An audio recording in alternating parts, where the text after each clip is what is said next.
Assalamualaikum warahmatullahi wabarakatuh. Kembali lagi di channel Jelang Malam.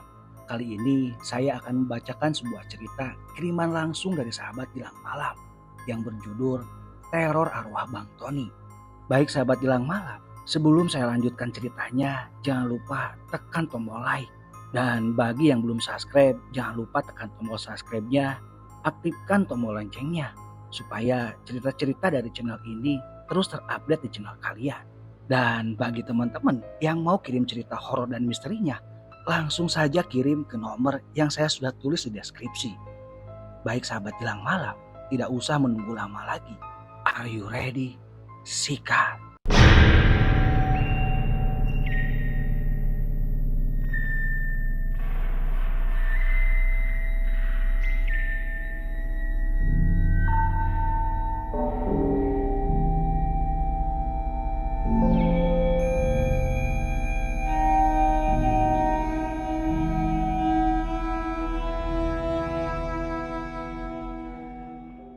Cerita ini aku tulis berdasarkan kisah nyata yang aku alami.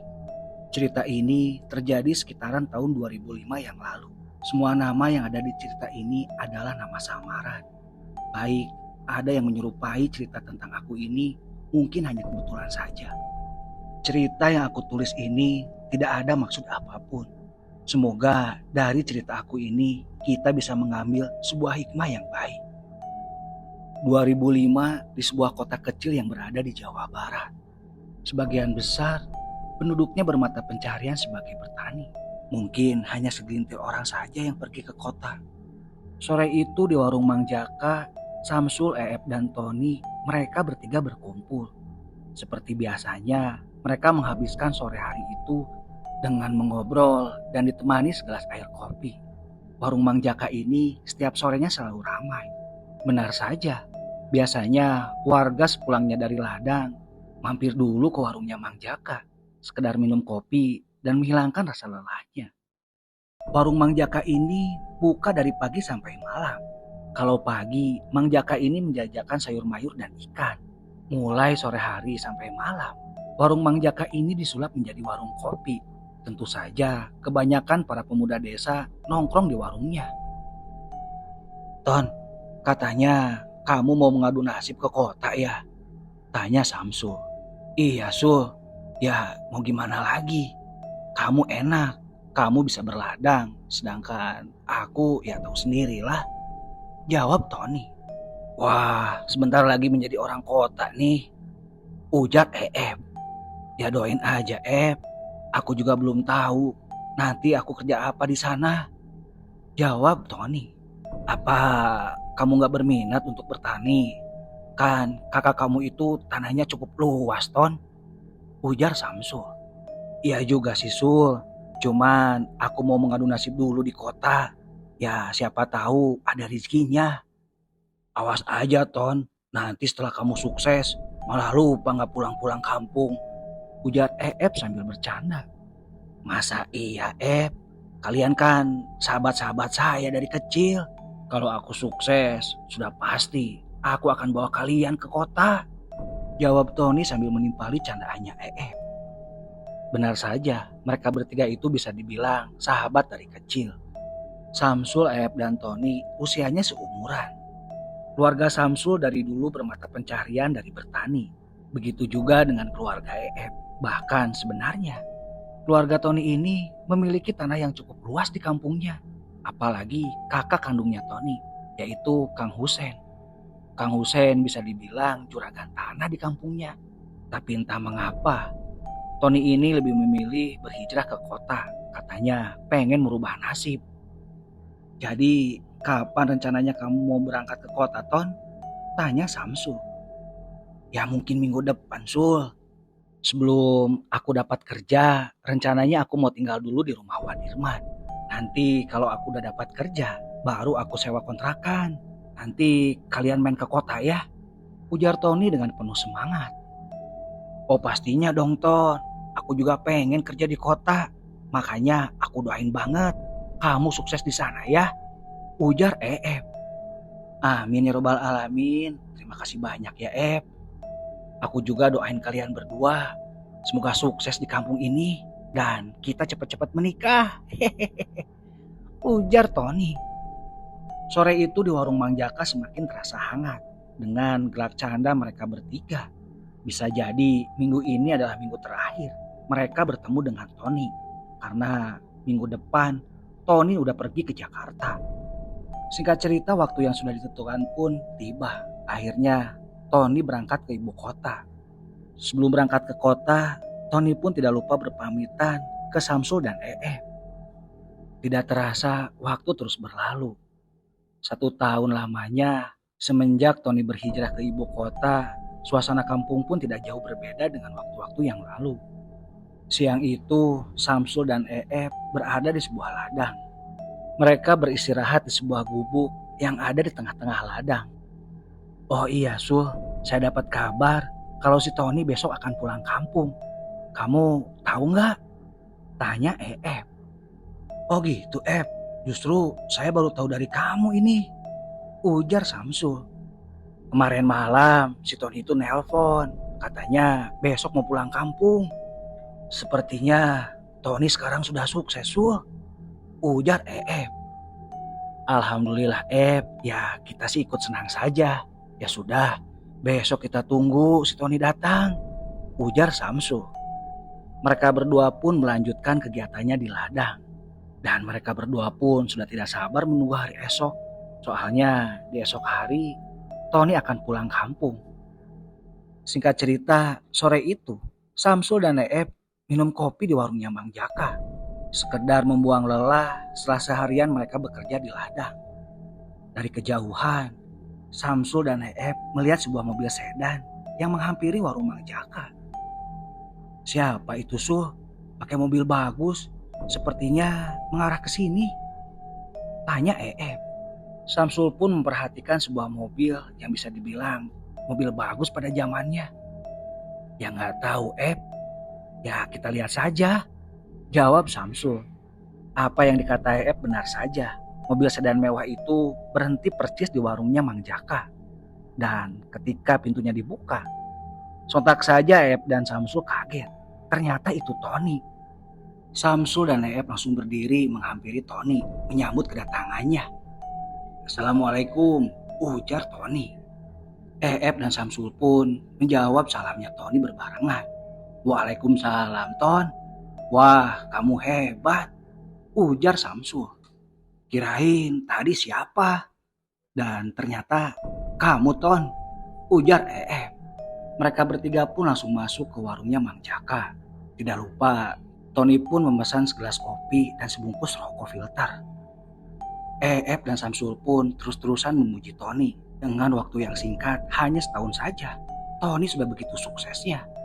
Alhamdulillah Ton, baru setahun saja kamu sudah bisa membuktikan bahwa kamu bisa sukses di kota, ujar Alhamdulillah mungkin sudah rezekinya aku saja, jawab Tony. Dan akhirnya Samsul pun menanyakan pekerjaan apa yang dilakukan Tony di kota. Ngomong-ngomong, kamu kerja apa Ton di kota? Alhamdulillah Sul, aku setahun ini bekerja sebagai kontraktor. Dan selama setahun itu, aku banyak sekali mengerjakan proyek Sul, jawab Tony. Samsul dan manggut-manggut saja mendengarkan penjelasan dari Tony. Ya, mereka ikut senang saja, dikarenakan baru hitungan dalam setahun, Tony sudah sukses dan bisa membuktikan bahwa dia hijrah ke kota bisa merubah hidupnya. Sedang asik mereka mengobrol, tiba-tiba Pak RT datang. Assalamualaikum. Pak RT, waalaikumsalam, jawab mereka bertiga. Maaf mengganggu, ada Tony, gimana kabarnya di kota kamu Ton? Tanya Pak RT. Alhamdulillah Pak RT, saya sehat-sehat saja. Dan alhamdulillah sekarang juga saya sudah kerja di kota, jawab Tony. Syukur alhamdulillah Ton kalau begitu. Ini sebenarnya saya ada perlu sama Samsul, ujar Pak RT. Akhirnya Samsul dan Pak RT mengobrol sebentar dan ternyata benar saja Pak RT memberitahukan bahwa ada seorang bandar yang akan membeli hasil panennya Samsul. Lebih baik kamu mengobrol di rumah saya saja, ujar Pak RT. Baik kalau begitu Pak RT, saya nanti nyusul ya, ujar Samsul ke Pak RT. Akhirnya Pak RT pun berpamitan. Dan tidak lama Samsul pun mengekor setelah berpamitan ke EF dan Tony. Ton, maaf saya tinggal dulu sebentar. Soalnya ada teman Pak RT yang mau beli hasil panen saya, ujar Samsul. Iya nggak apa-apa Sul, silakan saja. Gini, besok sore nanti saya jemput ke rumah masing-masing. Kita jalan-jalan keliling kampung, ujar Tony. Wah beneran Ton, tanya EF. Iya benar, ya sudah Sul, kamu pergi dulu, itu Pak RT nanti nunggu. Akhirnya setelah berpamitan Samsul pun pergi menuju rumah Pak RT. Singkat cerita malam pun tiba. Mungkin sekitar jam 8 malam, EF dikejutkan dengan suara ketukan pintu. Siapa malam-malam gini? Gumam EF dalam hati. Akhirnya EF pun bergegas membuka pintu depan. Dan ternyata itu adalah Tony. Waalaikumsalam, ada apa Ton malam-malam? Tanya EF. Gak ada apa-apa cuman pengen main saja, jawab Tony. Akhirnya mereka pun duduk di kursi depan dan tidak lupa pun membuatkan kopi dulu. Jadi gini sebenarnya aku mau berangkat lagi ke kota malam ini, ujar Tony. Pun agak sedikit menurutkan dahi karena menurut penuturan Tony tadi siang bahwa Tony akan 3 hari tinggal di kampung. Kok tiba-tiba saja malam ini dia berpamitan untuk pergi ke kota lagi. Lah kok dadak Kanton, bukannya kamu mau 3 hari tinggal di sini? Tanya EF menyelidik. Iya benar tapi tadi saya ditelepon, katanya ada urusan penting di Jakarta, jawab Tony meyakinkan. Dan sebenarnya saya mau cerita ke kamu, tapi cukup kamu saja ya ujar Tony. Pun sedikit bingung. Emang kamu mau cerita apa Ton? Ya cerita saja. Akhirnya Tony ini bercerita tentang pekerjaan yang aslinya Tony di kota. Dan setelah mendengarkan penjelasan dari Tony, pun sedikit kaget. Tapi pun tidak bisa berkata apa-apa lagi. Karena itu sudah menjadi pilihan Tony. Setelah obrolan mereka selesai, Tony pun berpamitan. Dan Tony pun tidak lupa menitipkan salam terhadap Samsul. Jangan lupa titip salam buat Samsul. Dan nanti kamu jelaskan juga kenapa alasan malam ini saya harus pulang ke ibu kota, ujar Tony. Iya tenang saja Ton. Yang penting kamu baik-baik di sana ya. Jaga diri dan hati-hati di jalan. Sebelum kepergiannya Tony pun mengerogoh sebuah tas dan isinya sebuah amplop yang sangat tebal. Dan ini ada sedikit oleh-oleh dari saya. Ini nanti kamu bagi 2 aja sama Samsul, ujar Tony. Menerima amplop itu dan tidak lupa pun bertanya, ini apa Ton isinya? Sudah nanti kamu buka saja setelah saya pergi, jawab Tony. Singkat cerita Tony pun pergi dengan mobil mewahnya. Sedangkan masih terbingung di rumahnya. Ada apa sebenarnya? Gumam dalam hati. Dan sekitar saja penasaran isi dalam amplop ini. Setelah kepergian Tony, membuka amplop. Ternyata amplop itu berisi uang yang sangat banyak. Astagfirullah, ini uang banyak banget. Maksudnya apa ya si Tony ini? Masih kebingungan. Agak sedikit berlari masuk ke dalam kamar untuk mengambil sebuah handphone yang tergeletak di meja kamarnya. Akan tetapi setelah dipikir-pikir, kalau aku telepon sekarang takutnya mengganggu. Soalnya kan Tony lagi nyetir. Ya sudahlah, mungkin setelah sampai pasti Tony ngasih kabar, ujar dalam hati. Jujur saja, malam itu tidak bisa tidur. Dia gelisah. Benar-benar gelisah. Karena belum tahu maksud dari Tony. Mungkin sekitar 3 jam menerima sebuah telepon. Dilihat dari layar ponselnya, benar saja itu Tony menelpon. Assalamualaikum Ton, kamu sudah sampai? Waalaikumsalam alhamdulillah sudah sampai, jawab Tony di saluran telepon. Sebentar, saya mau tanya Ton, ini maksudnya apa? Kamu kasih uang banyak banget. Tanya lagi di saluran telepon. Sudah kamu tenang saja itu anggap saja rezeki buat kamu dan Samsul. Itu mudah-mudahan cukup buat modal kamu di kampung buat berladang. Jawab Tony. Beneran Ton. Kalau begitu terima kasih banyak. Semoga kamu dimudahkan lagi rezekinya ya. Jawab Terus besok pagi aku juga akan langsung ke rumah Samsul. Sekalian memberitahukan kalau kamu sekarang udah pulang ke Jakarta. Iya terima kasih banyak ya. Ya sudah, kamu istirahat Giton. Lagian sepertinya kamu capek banget. Ujar di telepon. Dan singkat cerita, telepon pun berakhir. Pagi pun tiba. Bergegas langsung ke rumah Samsul. Tidak lupa, pun membawa pacul karena dia mau langsung ke ladang. Setelah sampainya di rumah Samsul, melihat Samsul sedang duduk di kursi depan. Assalamualaikum Sul. Waalaikumsalam Akhirnya duduk di samping Samsul dan pun menjelaskan bahwa tadi malam ada Tony bertamu ke rumahnya. Juga menjelaskan bahwa Tony sekaligus berpamitan ke ibu kota. Samsul agak sedikit heran, kenapa tiba-tiba saja Tony balik lagi ke kota, padahal dia bilang mau 3 hari di kampung. Akan tetapi setelah mendengar penjelasan dari Samsul pun tidak khawatir karena mungkin saja ada urusan yang sangat penting. Ya sudah kalau begitu kita ke ladang saja yuk. Ya kita mau ngapain lagi daripada kita bengong-bengong di sini, ujar Samsul. Iya Sul, makanya saya tadi dari rumah bawa pacul, ujar Tapi sebentar Sul, ini ada titipan dari Tony. Seketika langsung merogoh sakunya dan mengeluarkan sebuah amplop yang sangat tebal. Sontak Samsul kaget. Ini maksudnya apa Kok si Tony kasih uang banyak banget? Akhirnya pun menjelaskan kepada Samsul. Setelah beberapa menit mendengarkan penjelasan dari akhirnya Samsul pun mengerti. Dan mereka sama-sama mengucapkan syukur alhamdulillah. Setelah obrolan mereka selesai, akhirnya mereka berdua pun pergi ke ladang untuk melakukan aktivitas yang seperti biasanya.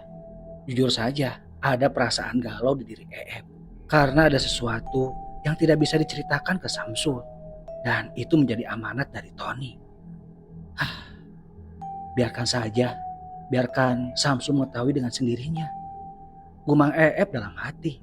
Semenjak setelah 1 tahun kepulangan Tony, dia jarang sekali pulang ke kampung. Adapun kabar mungkin hanya via telepon saja ke Samsul dan hanya bisa berpikir positif saja. Bisa jadi si Tony ini benar-benar sibuk di kota. Sore itu jam menunjukkan jam 4 sore. Akan tetapi Samsul masih sibuk di ladang. Biasanya jam-jam segitu Samsul sudah pulang ke rumah. Mungkin sore ini Samsul ini ada beberapa yang harus dikerjakan alias dibereskan.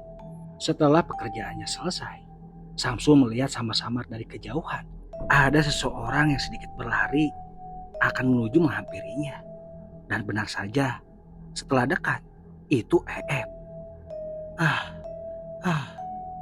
menghela nafas panjang. Dan sontak saja Samsul pun bertanya, "Kenapa kamu si kayak dikejar-kejar maling saja?" ujar Samsul. "Aduh, gawat Sul, kamu sudah dengar belum beritanya?" jawab malah menjelaskan. Berita apa Ya sudah, kita ke gubuk dulu dan tenangkan dulu kamu. Di sana ada minum dulu lah, ujar Samsul. Akhirnya mereka berdua menuju sebuah gubuk yang ada di tengah ladang milik Samsul. Akan memberikan kabar ke Samsul bahwa sore ini dia mendapatkan berita yang sangat tidak mengenakan, yaitu meninggalnya Tony di kota akibat kecelakaan. Mendapatkan kabar dari sebuah pengumuman di masjid bahwa Tony meninggal. Sontak saja, langsung mendatangi rumah keluarga Tony dan langsung menanyakan. Benar saja, kakak kandung dari Tony menjelaskan bahwa Tony meninggal karena kecelakaan. Sontak saja awalnya tidak percaya dan langsung saja bergegas ke rumah Samsul dan ternyata Samsul tidak ada. Katanya masih di ladang. Jadi begitu kabarnya Sul. Awalnya saya juga tidak percaya. Akhirnya saya langsung mendatangi rumah Tony. Sana Kang Husen menjelaskan bahwa Tony benar-benar meninggal. Ujar menjelaskan kepada Samsul. Sontak saja Samsul pun langsung meneteskan air matanya. Innalillahi, Tony. Bagaimana tidak sedih karena Tony ini adalah sahabat mereka, sahabat dari kecil. Pada akhirnya mereka berdua pun bergegas pulang. Jadi jenazahnya sekarang mau dianterin ke sini? Tanya Samsul. Iya Sul, menurut penjelasan Kang Husen, jenazah Tony sekarang lagi diberangkatkan pakai ambulan. Ya, kita setelah beres-beres di rumah, kita tunggu saja di rumah duka. Gimana Sul? Ya sudah kalau begitu Nah, nanti sembari kita nunggu, kita juga tanya gimana proses pemakamannya. Kalau menurut saya tidak mungkin dimakamkan hari ini juga, karena pastinya keburu malam, ujar Samsul. Singkat cerita mereka akhirnya sampai di rumah masing-masing. Setelah menunaikan sholat maghrib, dan Samsul pun mendatangi rumah duka, yaitu rumah Tony. Dari jauh kelihatan warga sebagian sudah berkumpul dan ada beberapa keluarga yang masih menunggu jenazahnya Tony. Setelah sampainya di rumah duka, Samsul pun langsung ngobrol dengan Pak RT. Betul saja, rencana pemakamannya ditunda sampai esok hari karena kalau dipaksakan hari ini sangatlah tidak mungkin dikarenakan di pemakaman minim sekali penerangan. Bahkan tiba-tiba saja suara petir bersambaran seolah-olah akan tiba hujan yang sangat deras. Sekitar jam 8 malam terdengar suara ambulan dari kejauhan dan itu dipastikan adalah mobil ambulan dari jenazahnya Tony. Setelah keranda jenazah dikeluarkan dari mobil ambulan, sontak saja tangis keluarga pecah. Samsul dan pun tidak bisa menahan air matanya. Jenazah Tony langsung dimandikan dan tidak lama dari belakang ada sebuah mobil kijang yang bertuliskan polisi. Betul, mungkin polisi dari kota yang mau menjelaskan kronologis kejadian meninggalnya almarhum Tony. Pak polisi ini langsung menghampiri salah satu keluarga Tony, yaitu Kang Husain. Kurang lebih ada sekitar setengah jam. Bapak polisi ini mungkin menjelaskan kronologis bagaimana meninggalnya Tony. Dan pada akhirnya, dua bapak polisi ini berpamitan untuk pulang. Mungkin apa yang dijelaskannya sudah cukup. Malam itu Samsul dan ingin ikut memandikan jenazahnya Tony. Akan tetapi Kang Husain melarangnya dengan alasan yang tidak pasti. Samsul pun mengiyakan. Baik Kang, kalau begitu tidak apa. Paling nanti saja ketika saya mengafankan, ujar Samsul. Sebaiknya tidak usah Sul. Demi menjaga privasi almarhum. Ya nanti saya jelaskan kenapa alasannya selain keluarga tidak boleh mengurus jenazah almarhum Tony, ujar Kang Husain. Samsul pun agak sedikit mengurutkan dahinya. Kenapa? Ada apa dengan jasadnya Tony? Gumam Samsul dalam hati. Ya sudah Kang, kalau begitu saya nunggu aja di sini. Rencananya malam ini saya sama mau ikut kemit, ujar Samsul ke Kang Husain. Iya Sul, terima kasih sebelumnya. Obrolan mereka pun berlalu. Kang Husain masuk ke dalam rumah. Ketika proses pemandian sudah beres, pintu rumah almarhum langsung ditutup dengan alasan hanya keluarga saja yang ikut proses pengkafanan terhadap jenazah Tony. Cuman Pak RT dan Pak Ustadz saja yang ada di dalam. Tidak lama Pak RT pun keluar. Pak RT di sini menjelaskan alasan kenapa warga tidak boleh ikut proses pengkainan kafan terhadap jenazah Tony. Ini semua dilakukan atas pertimbangan keluarga almarhum Tony. Dikarenakan sedikit informasi bahwa Tony lukanya sangat parah. Jadi keluarga almarhum khawatir ada sebagian warga yang tidak kuat melihat luka-luka yang dialami Tony.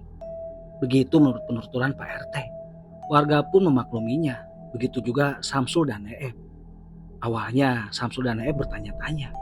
Dan ternyata pertanyaannya sudah terjawabkan oleh penjelasan Pak RT. Singkat cerita, proses pengkafanan jenazah sudah selesai. Akhirnya para warga yang tadi di luar beranjak masuk untuk melakukan pengajian. Tidak lama pengajian dimulai, tiba-tiba hujan deras sekali, dibarengi dengan petir yang bergemuruh di langit. Samsul dan merasakan aura malam ini sangat mencekam. Begitu juga warga yang lainnya. Jam menunjukkan sekitar jam 11 malam. Akan tetapi hujan tidak kunjung berhenti, malah semakin deras. Samsul dan tidak bisa pulang. Begitu juga warga yang lainnya. Mereka tertahan di rumah duka. Dan ada pula sebagian warga yang memaksakan untuk hujan-hujanan. Itu pun warga rumahnya yang dekat. Ya Samsul dan merasa rumahnya agak sedikit jauh. Tidak mungkin basah-basahan di tengah malam. Begitu juga penuturan warga lainnya yang masih bertahan di rumah duka. Sesekali Samsul melihat jenazah Tony dan sontak saja Samsul dikagetkan karena melihat rembesan darah di sekitaran kepala almarhum. Astagfirullah, gumam Samsul dalam hati. Seketika Samsul pun berbisik memberitahu kepada EF. Ef, itu lihat di bagian kepala almarhum sepertinya ada rembesan darah. Ujar Samsul. Astagfirullahaladzim, Sul. Iya benar. Ya sudah, kita beritahu dulu Pak Ustadz atau Kang Husain. Akhirnya Samsul dan Ep pun memberitahukan ke pihak keluarganya, yaitu Kang Husain. Terlihat Kang Husain sedang berdiskusi dengan Pak Ustadz serta Pak RT. Mungkin tak beberapa menit, akhirnya Kang Husain mengambil tindakan. Ternyata tidak mengganti kain kafan itu. Malah Kang Husain hanya menutup dengan kain jari. Mungkin ada alasan tertentu. Ep dan Samsul pun tidak berani menanyakan hal itu. Malam semakin larut, suasana pun seolah-olah semakin mencekam. Entah bersumber dari mana, tiba-tiba Samsul mencium bau amis yang sangat pekat. Seketika Samsul melihat gerak-gerik sebagian warga yang masih bertahan di rumah duka. Samsul bisa menebak dengan gelagat warga yang berada di dalam rumah duka. Mereka pun merasakan bahkan mungkin mencium bau amis yang sangat pekat. Akhirnya Samsul pun menanyakan kepada EF. Kamu mencium sesuatu nggak? Tanya Samsul. Iya Sul, cuman saya tidak enak saja. Sepertinya ini bau amis darah. Jawab EF. Samsul pun seolah-olah mengiyakan pernyataan dari EF. Dan seketika bulu kuduk EF merinding. Begitu juga Samsul. Akhirnya EF dan Samsul berinisiatif untuk pulang. Dan wajar saja jam sudah menunjukkan sekitar jam 12 malam. Mereka berdua pun berpamitan ke pihak keluarga duka. Dan untungnya malam itu hujan sudah sedikit agak reda. Di persimpangan jalan mereka berdua berpisah. Karena benar saja EF harus mengambil arah ke sebelah kanan. Sedangkan Samsul masih agak sedikit jauh menuju ke rumahnya. Menuju ke rumah EF harus melewati kebun pisang. Tidak begitu besar sih. Cuman dengan kondisi malam ini bisa dibilang tiba-tiba mengerikan. Dikarenakan kondisi malam sudah semakin larut, bahkan disertai dengan hujan rintik-rintik. Pun tiba-tiba merasakan bulu kuduknya merinding. Dan merasa aneh. Merasa mencium bau amis darah yang sangat menyengat. Mungkin tinggal hanya 100 meter lagi menuju ke rumah Tiba-tiba saja mendengar ada suara yang memanggil.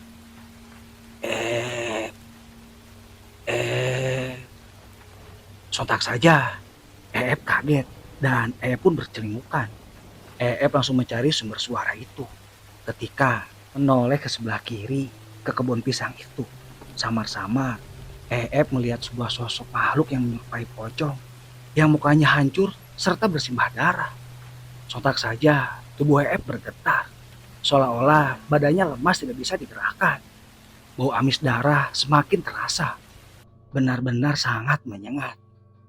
Pun mencoba merapalkan doa-doa sebisa mungkin. Akan tetapi makhluk yang menyerupai pocong itu tidak kalah menghilang. Keringat dingin membasahi sekujur tubuhnya Entah berapa menit lamanya, tiba-tiba saja tubuh sudah mulai bisa digerakkan. Akhirnya berlari sekejam mungkin menuju rumahnya. Setibanya di rumah, pun langsung mengunci rumah dan langsung masuk ke kamarnya. Belum hilang rasa takut tiba-tiba ada suara ketukan pintu yang sangat keras. Dok, dok, dok, dok. Dok, dok, dok, dok.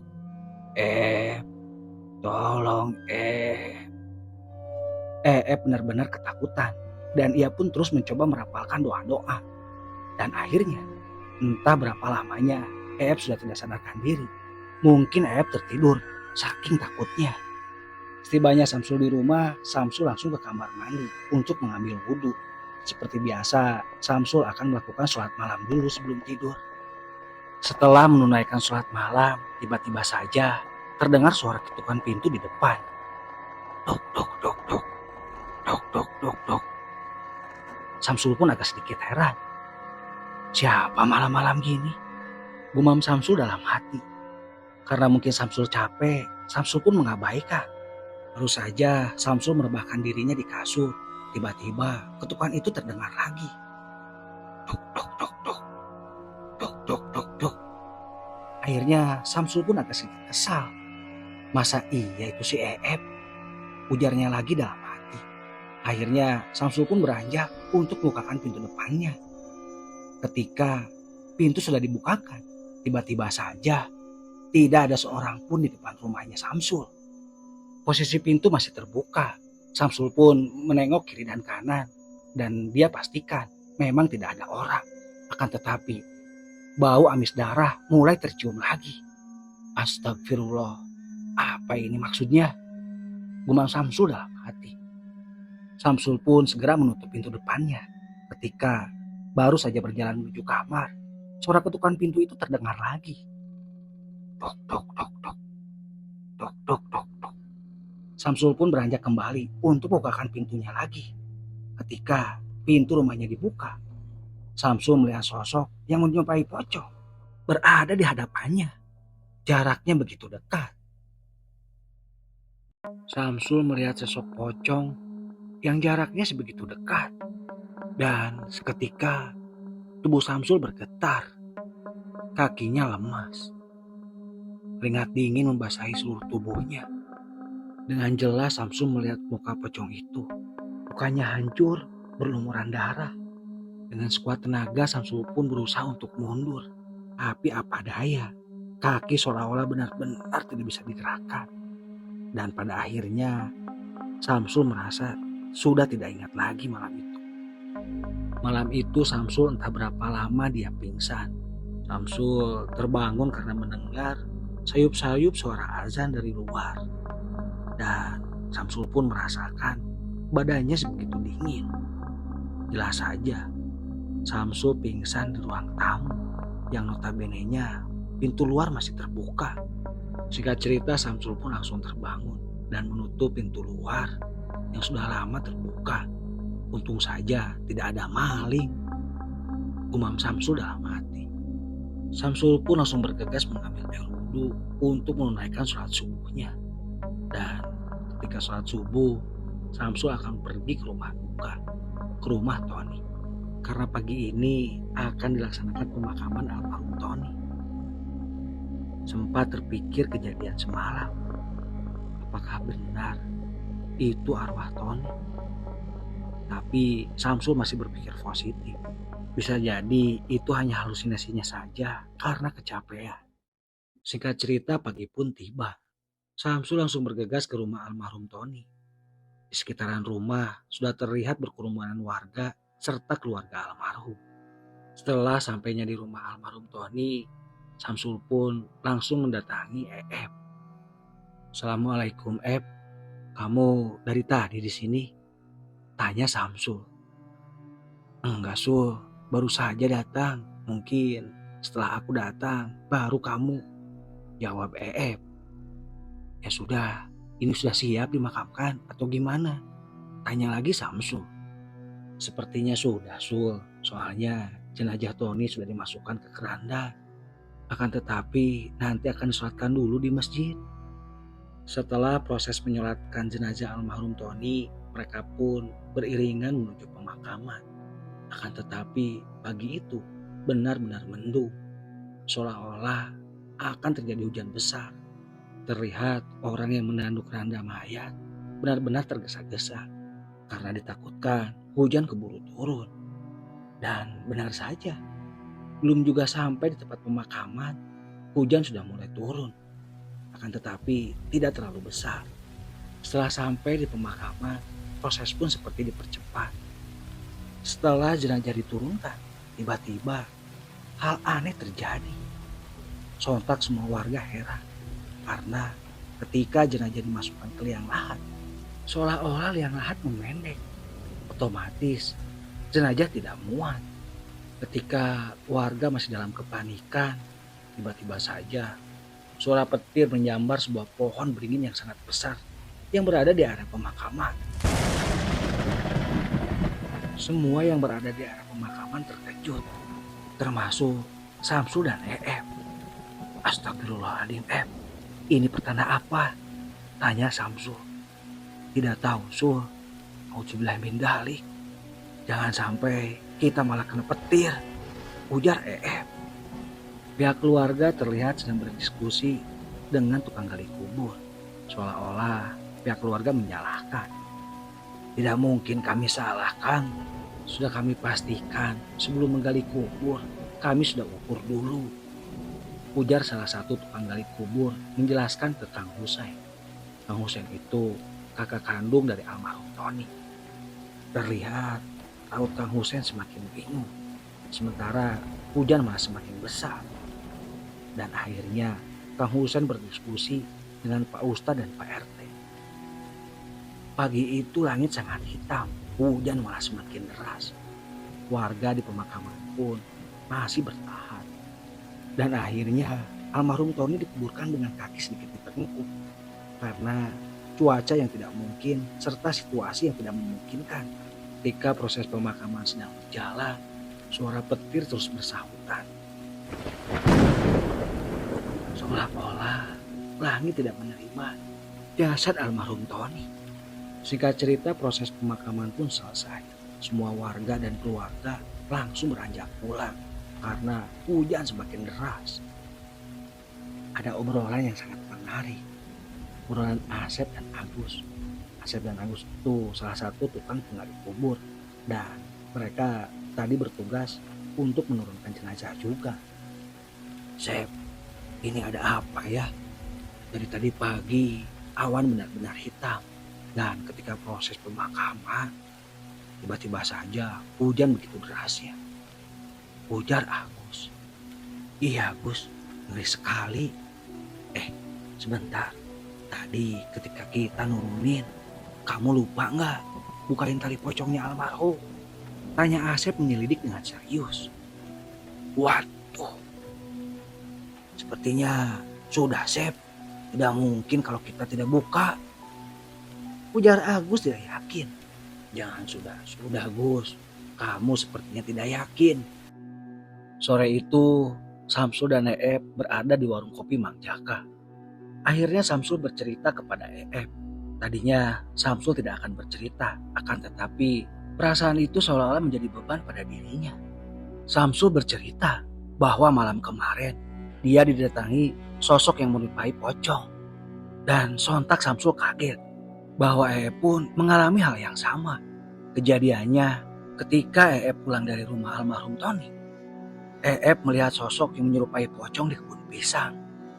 Apa mungkin Sul itu arwah EF yang bergentayangan? Tanya EF. Gus, jangan ngomong kemana aja EF. Nanti kedengar sama pihak keluarganya tidak enak. Tugas kita sekarang, kita doakan saja almarhum Tony. Semoga tenang di sana. Jawab Samsul. Singkat cerita Samsul dan EF pun pulang ke rumah masing-masing. Setelah melepas lelah di warung kopi Mang Jaka. Suasana malam di kampungnya Samsul dan EF seakan mencekam. Benar saja, karena itu dirasakan oleh para peronda malam itu. Agus dan Asep kebetulan saja malam ini kebagian tugas ronda, ditemani oleh Pak Salim, Pak Rahmat, dan Pak Yusuf. Mereka total berlima. Entah berawal dari siapa. Kejadian tadi pagi ketika pemakaman almarhum Tony menjadi perbincangan malam itu. Gus, saya jadi penasaran kejadian tadi pagi. Apa benar kamu sudah yakin? Ujar Asep. Sebenarnya jujur saja Sep, saya tidak yakin. Tapi mudah-mudahan saja tali pocong si almarhum sudah dibuka. Iya Gus, semoga saja ya. Tiba-tiba saja obrolan mereka ditimpali oleh Pak Salim. Maksud kalian gimana? Tanya Pak Salim menyelidik. Iya Pak Salim, barusan saya menanyakan soal pemakaman almarhum Tony. Jawab Asep. Soalnya pas pemakaman almarhum Tony tadi pagi, hujan sangat deras sekali. Yang barusan saya bahas dengan si Agus, saya menanyakan lagi perihal tali pocong almarhumnya Tony. Asep menjelaskan ke Pak Salim dan ke beberapa warga lainnya yang sedang ronda malam itu. Waduh Gus, jangan sampai deh tali pocongnya belum dibuka. Mitosnya kalau tali pocong belum dibuka, arwahnya bakal bergentayangan meminta tali pocongnya dibuka. ujar Pak Salim.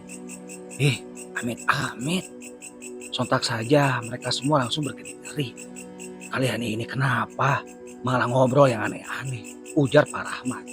Ya sudah, sekarang sudah hampir larut malam. Siapa yang mau tugas keliling dulu? Tanya Pak Rahmat. Singkat cerita yang pertama keliling, Agus, Asep, dan Pak Rahmat. Jam sudah menunjukkan sekitar jam 11 malam. Suasana di kampung sangat mencekam. Benar-benar sepi, tumen-tumenan. Warung Mang Jaka pun tutup. Biasanya warung Mang Jaka itu tutup sampai jam 12 malam. Bahkan bisa sampai jam 2 pagi. Akhirnya mereka bertiga pun berpatroli keliling kampung. Pak Salim dan Pak Yusuf standby di pos ronda. Suasana yang berbeda pun dirasakan oleh mereka berdua. Mereka sesekali mengobrol dan tidak lupa juga membahas kejadian tadi pagi. Malam ini suasana di kampung sepi sekali ya Pak, ujar Pak Yusuf. Iya benar Pak Yusuf, tumen-tumenan warga kampung seolah-olah tidak mau keluar rumah. Biasanya jam segini warung si Jaka itu masih ramai oleh pemuda kampung. Hanya sekedar ngopi-ngopi atau nongkrong-nongkrong saja. Beda dengan malam ini. Apa mungkin karena si Tony baru meninggal?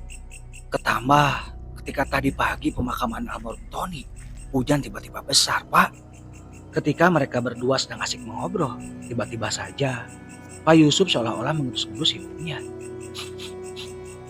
Pak, Bapak mencium bau sesuatu nggak? Tanya Pak Yusuf. Iya Suf, sepertinya ini bau bangkai. Jawab Pak Salim menegaskan. Mereka pun seolah-olah mencari sumber bau itu. Yang awalnya mereka berdua berposisi sedang duduk. Akhirnya mereka berdua pun beranjak dari duduknya. Seolah-olah mencari sumber bau bangkai itu. Dan tiba-tiba saja mereka mendengar samar-samar ada suara yang memanggil. Tolong, tolong bukakan tali pocongku. Tolong. Sontak mereka berdua langsung berkedip ngeri dan saling bertatapan muka. Bapak dengar suara tadi? Tanya Pak Salim. Iya Pak, saya dengar jelas. Kayak seperti ada orang minta tolong, ujar Pak Yusuf. Mereka pun berdua kebingungan. Sontak langsung mencari sumber suara tadi. Dan tiba-tiba saja angin menyeruak menghantam tubuh mereka berdua. Mereka pun langsung berkedip ngeri. Tolong, bukakan tali pocongku. Tolong. Suara minta tolong terdengar lagi. Mereka berdua melihat sosok pocong yang mukanya berlumuran darah. Sontak saja mereka lari terbirit-birit, meninggalkan pos ronda yang dijaganya. Samsul, Eep, dan Pak Rahmat sepertinya sudah memastikan keadaan kampung aman. Mereka bertiga akan segera kembali lagi ke pos ronda. Ketika mereka melewati kebun pisang, tiba-tiba saja mereka mencium bau bangkai. Sul, kamu mencium bau bangkai tidak? Tanya Eep. Samsul pun seakan-akan sedang mengendus-endus, termasuk Pak Rahmat juga yang mendengar pertanyaan dari Eep. Iya Eep, ini baunya sangat menyengat sekali, jawab Samsul, dan Pak Rahmat pun menimpali. Benar sekali Ep, baunya sangat menyengat sekali. Mereka bertiga langsung bergidik ngeri, dan mereka bertiga pun seolah-olah mencari sumber bau bangkai itu. Ep tiba-tiba menghentikan jalannya. Tangan Ep nunjuk-nunjuk ke arah kebun. Pocong Sul, pocong. Tanpa dikomando Ep pun segera berlari. Sontak saja Samsul dan Pak Rahmat ikut mengekor dengan Eep. Mereka bertiga berlari menuju ke pos ronda. Dan setibanya di pos ronda, mereka bertiga pun heran. Kondisi pos ronda malah kosong. Astagfirullahaladzim. Dengan suara napas yang tersengal-sengal, Eep pun menanyakan, ini pada kemana Pak Salim dengan Pak Yusuf? Ujar Eep. Gak tahu Eep, kita kan tadi lagi patroli, jawab Pak Rahmat. Akhirnya mereka bertiga pun duduk di pos ronda dulu. Dan mereka mendiskusikan apakah malam ini mereka pulang atau lanjut beronda. Akhirnya Samsul pun bercerita ke Pak Rahmat dan Eep bahwa malam kemarin dia melihat penampakan pocong yang datang ke rumahnya. Bahkan Samsul mengakui juga dia pingsan sampai subuh. Ditambah dengan pernyataan dari EF. EF pun mengakui bahwa seketika pulang dari rumah duka almarhum Tony, EF juga dijumpai dengan sosok yang menyerupai pocong di kebun pisang. Sontak saja mereka bertiga langsung berkedip ngeri. Ketika mereka sedang mengobrol, tiba-tiba terdengar suara, "Tolong, tolong bukakan tali pocongku." Sontak saja mereka bertiga langsung kaget dan berkedip ngeri. Mereka bertiga mencari sumber suara itu. Dan tiba-tiba saja mereka melihat sosok penampakan pocong yang sangat mengerikan. Sontak tanpa dikomando, mereka bertiga berlarian. Lari terbirit-birit meninggalkan pos ronda itu. Singkat cerita, pagi itu di warung Mang Jaka, warga nampak ramai. Mereka membicarakan rumor teror adanya pocong di kampungnya. Sontak saja rumor ini nyampe ke keluarga Tony. Bukan hanya Samsul, EF dan Pak Rahmat. Agus, Asep dan Pak Salim pun malam itu ketika beronda, mereka ditampakkan sosok pocong yang sangat mengerikan. Pantas saja pos ronda waktu malam itu kosong. Sudah, baiknya begini saja. Masalah ini kita konsultasikan dulu ke Pak RT, ujar Mang Jaka. Dan mereka pun yang berada di warung Mang Jaka menyetujuinya. Baik, kalau gitu nanti saya sampaikan informasi ini. Mudah-mudahan setelah pada maghrib Pak RT dengan Pak Ustadz bisa mengundang kita ke rumahnya untuk membicarakan teror sosok pocong yang meneror warga kampung kita, ujar Mang Jaka. Akhirnya pagi itu warga ada sebagian yang sudah beranjak dari warung Mang Jaka, termasuk Samsul dan EF. Mereka berdua pergi ke ladang. Dan ada juga beberapa warga yang masih standby di warung Mang Jaka hanya untuk sekedar mengopi. Ketika dalam perjalanan, EF bercerita ke Samsul. "Sul, sebenarnya aku mau cerita." "Cerita apa, Ep? Ya tinggal cerita saja." Akhirnya Ep bercerita tentang pekerjaan almarhum Tony di kota. Ep menceritakan dengan detail ke Samsul. Akhirnya Samsul beristighfar. "Astagfirullahaladzim, Ep. Kenapa kamu baru cerita sekarang?" ujar Samsul. "Ya tadinya saya nggak enak, Sul. Karena itu kan masalah pribadinya almarhum Tony," jawab Ep. "Ya sudah, kalau begitu kita doakan saja almarhum Tony. Memang perasaanku agak lain tentang ini. Bisa jadi ini arwahnya yang menyerupai Tony. Tapi bisa jadi juga ini hanya jin korin, ujar Samsul menjelaskan. Siang itu Mang Jaka menghampiri Kang Husain, salah satu kakak kandung dari almarhum Tony. Menjelaskan rumor ini takutnya jadi salah persepsi atau salah paham. Akhirnya Mang Jaka dengan Kang Husain beranjak pergi ke rumah Pak RT. Singkat cerita, malam itu warga sudah ramai berada di rumah Pak RT. Akhirnya Pak RT pun mengambil kesimpulan supaya warga tidak banyak berasumsi. Warga pun mengerti apa yang menjadi arahan dari Pak RT. Tiba-tiba saja Agus dan Asep memberikan sebuah penjelasan kepada Pak RT. "Maaf Pak RT, saya akan menyampaikan sesuatu," ujar Asep. "Oh, silakan Sep. Kalau memang ada yang mau disampaikan," jawab Pak RT. Sebelumnya Asep meminta maaf ke pihak keluarga almarhum, juga ke warga yang hadir malam itu. Asep menceritakan secara detail, takutnya ketika proses pemakaman almarhum Tony, tali pocongnya lupa dibuka. Sontak saja warga bergemuruh, seolah-olah menyalahkan Asep. "Wah, gimana kamu Sep? Kok bisa teror begitu?" "Iya, Asep ini, aduh, ada-ada aja." Terdengar pembicaraan serta komplain para warga. Tenang. Tidak bisa menyalahkan si Asep. Karena bapak-bapak tahu sendiri kan, ketika proses pemakaman almarhum Tony, hujan deras sekali, ujar Pak RT menjelaskan. Akhirnya warga pun tenang. Dan kesimpulannya, mereka lebih mengambil ke solusi. Ya sudah, kita tunggu saja. Mudah-mudahan teror pocong yang ada di warga ini tidak terjadi lagi. Seandainya masih ada teror, ya apa salahnya kita bongkar saja pemakaman almarhum Tony, ujar Pak RT sambil melihat Kang Husain seolah-olah meminta izin. Tampak Kang Husain manggut-manggut seolah-olah memberikan kode tanda setuju. Akhirnya malam itu rapat di rumah Pak RT selesai. Semua warga berpulang ke rumahnya masing-masing, termasuk Samsul dan Seperti biasa, suasana di kampung itu sangat mencekam. Seolah-olah warga enggan keluar rumah dan lebih memilih tinggal di dalam rumahnya. Beda dengan suasana sebelum meninggalnya almarhum Tony. Apalagi ketambah, hari-hari ini adanya teror pocong yang sangat menyeramkan.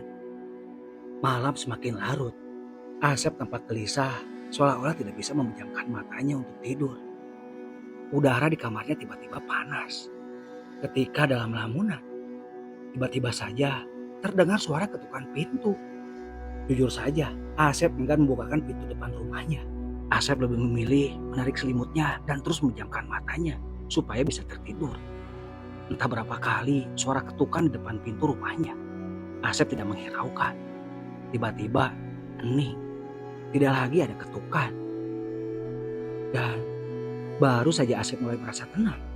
Tiba-tiba suara ketukan itu terdengar di jendela kamar Asep. Dok, dok, dok. Dok, dok, dok. Tolong bukakan tali pocong saya. Tolong, kamu harus bertanggung jawab.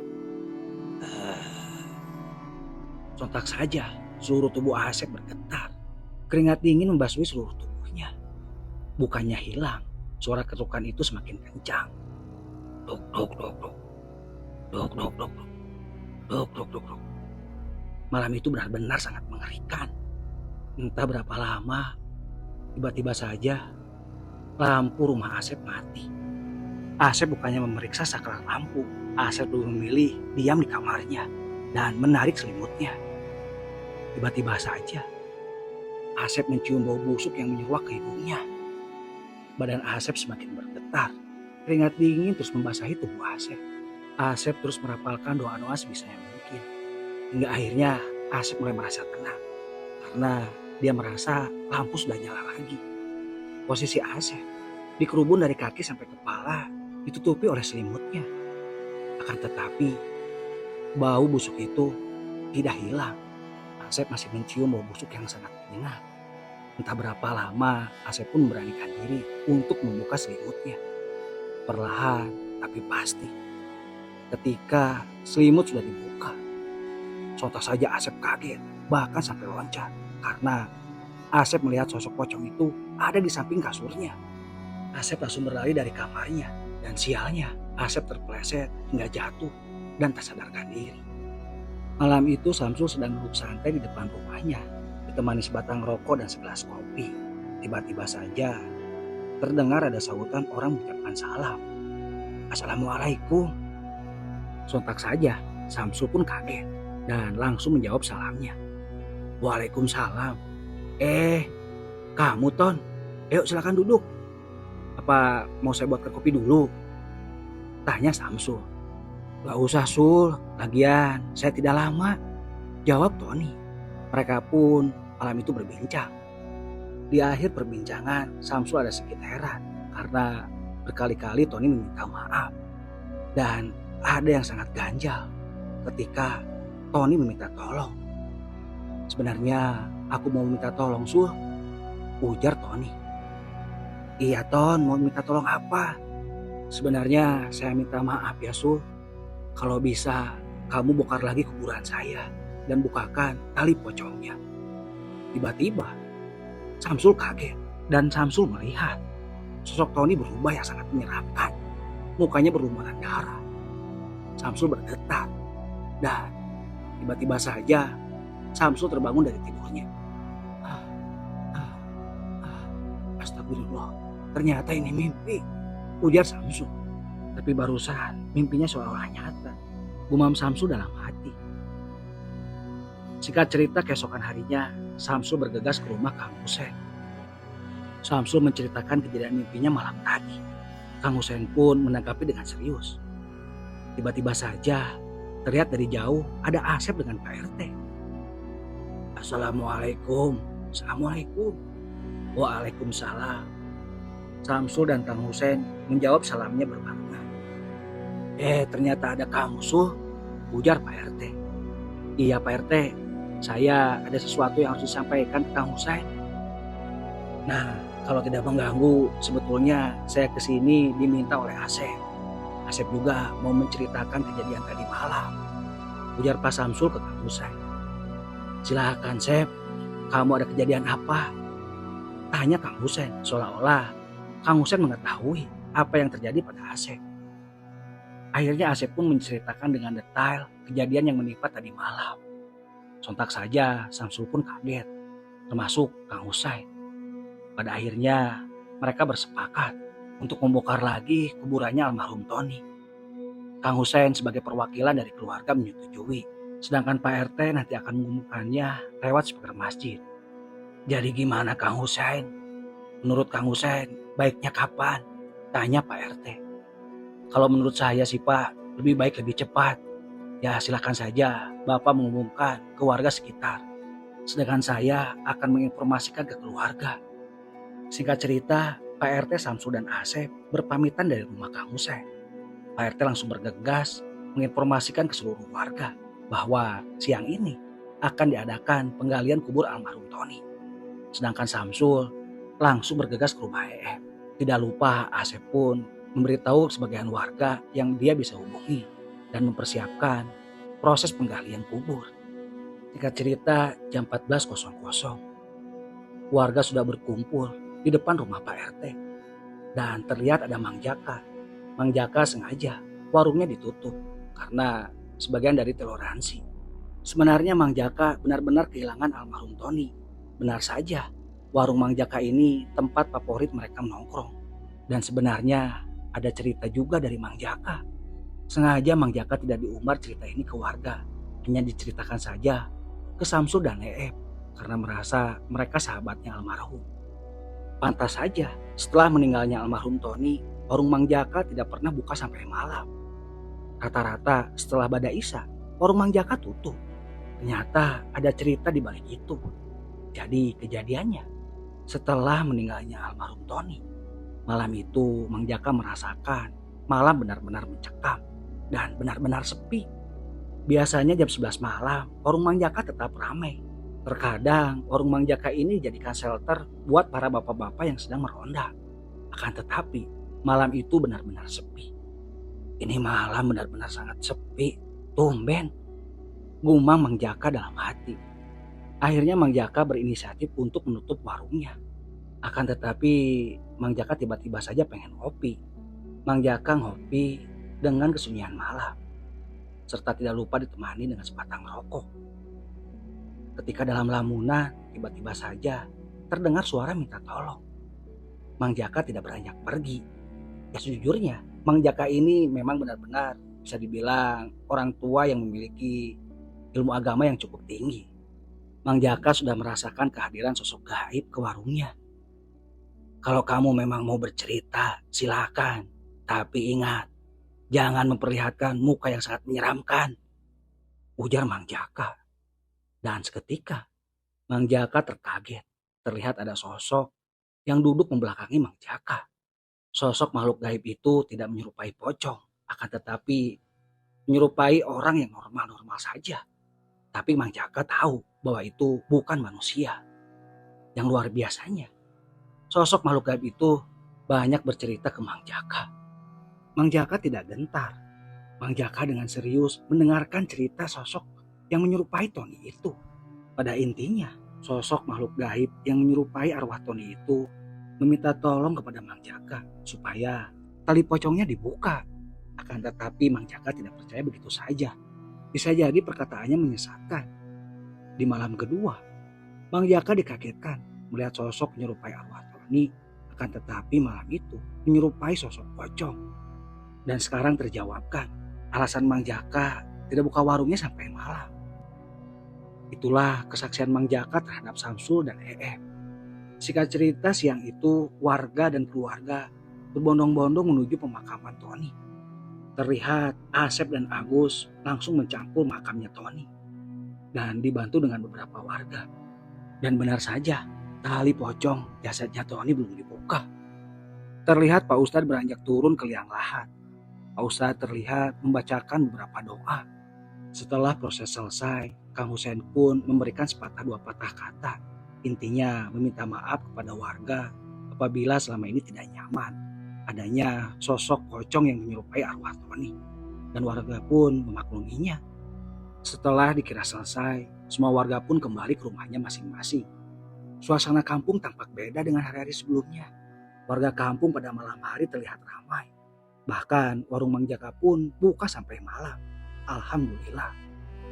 Kebiasaan Samsul ketika sebelum tidur, biasanya dia nongkrong di depan rumahnya sambil ditemani sebatang rokok dan segelas kopi. Tiba-tiba Samsul mencium wangi bunga melati. Sontak saja dia kaget dan langsung berkedip ngeri. Belum saja kengerian itu hilang, tiba-tiba Samsul mendengar suara. "Terima kasih, Sul. Maaf selama ini saya merepotkan kamu dan yang lainnya." Tiba-tiba Samsul pun kaget dan mencari sumber suara itu. Ketika Samsul sedang mencari sumber suara itu, terlihat dari agak kejauhan Samsul melihat sosok yang menyerupai Tony, dan sekarang beda. Terlihat tidak menyeramkan. Samar-samar Samsul melihat sosok yang menyerupai Tony itu tersenyum kepadanya. Dan pada akhirnya dengan kedipan mata, Samsul pun tidak melihatnya lagi. Samsul mulai termenung. "Sama-sama, Ton. Semoga kamu tenang di sana ya." Akhirnya Samsul pun meneteskan air matanya. Jelas saja, Tony dan Samsul itu berteman sejak kecil. Suka duka pernah dia lalui bersama. Sekian cerita yang dialami Samsul yang diceritakan ke saya sebagai penulis. Adapun kejadian yang sama mungkin itu hanya kebetulan saja. Untuk nama dan tempat sudah disamarkan supaya menjaga kenyamanan. Baik sahabat Jelang Malam, cerita dari Samsul selesai. Ceritanya kalau menurut saya ini cukup horor ya, dan ada beberapa hikmah yang kita ambil ya. Salah satunya ya itu tadi, ketika proses penguburan ya benar-benar kita harus terhati ya, atau benar-benar harus hati-hati, jangan sampai lupa. Salah satunya yaitu membukakan tali pocongnya. Nah baik sahabat Jelang Malam, menurut sahabat Jelang Malam cerita ini seperti apa? Boleh ramaikan di kolom komentar.